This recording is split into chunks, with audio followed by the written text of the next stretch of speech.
Glasser from Cleveland, Ohio, with one more edition of the Cleveland Tech Report. This time it is guest interview time.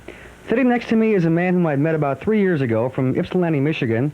His name is Art Vuolo, and like myself, he is a true videophile, although he's gotten into it somewhat deeper than I have. Art has traveled around the country and has met many videophiles in person, and has done a lot of videotaping of sports events in his local hometown, and really has a kind of different aspect than many of us do in the hobby. All right, welcome to Cleveland. Yes, Ann Arbor, Michigan.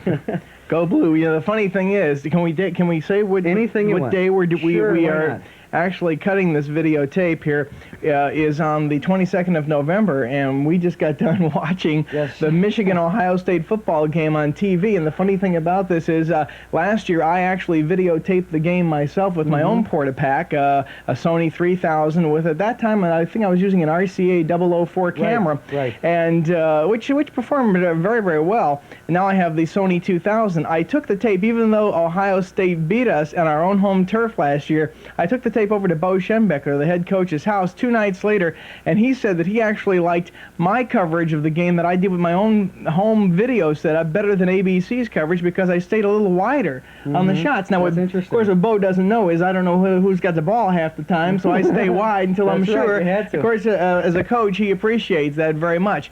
So anyway, we just got done watching it here in Cleveland, Ohio.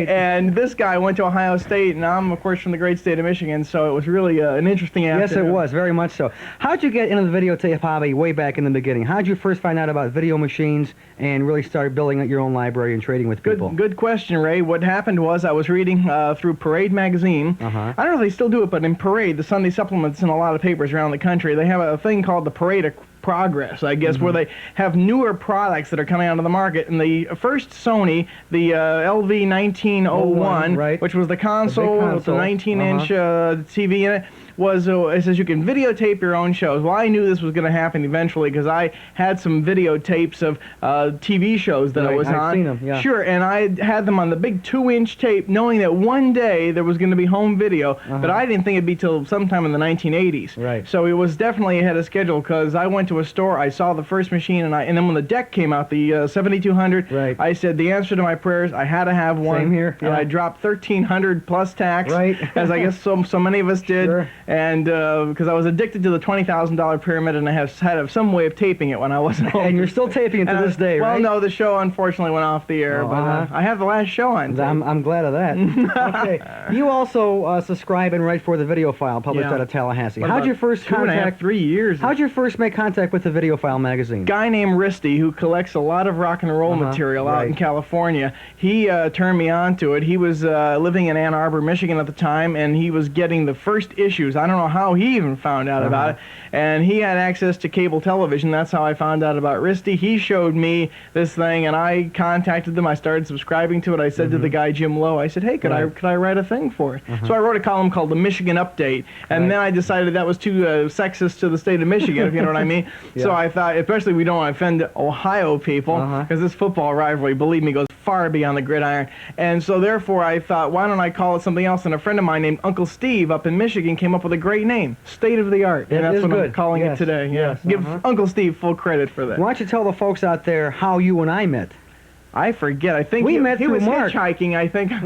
Was it through Mark Wheelodge? Mark Wheelodge had called you, and then he called me, and then you called me one night, or I called you, and we talked for almost 3 hours. Yeah, I remember there being a very long distance call. Which are still going on to this day. The phone company loves, I think all videophiles, first of all, should have either MCI or Sprint or one of those satellite services that can save you money on long-distance phone calls, because honest to God, we are, the only thing that's good about us, I think, generally speaking, we're late-nighters. I know you are, because you work till 1 o'clock in the morning or whatever, and a lot of us are late nighters, so therefore we make a lot of our phone calls after 1 o'clock or 11 o'clock at night when the rates drop to 60% less, which is nice. One thing I haven't touched yet in these series of shows is something that you and I actually began, and that's our famous video convention. Right? Why don't we tell the folks how that began? Well, that began in your very cramped, tight little apartment just down the street from where we're sitting right now. That's right. And we just, I guess it was, you had a collection of friends. We just decided ordered one time, hey, everybody bring your machine over, which if you saw, folks, the size of this man's place, literally, you couldn't hardly see the floor. The whole floor of the living room was all machines. It was just and wires and cables going everywhere. It was just a nightmare.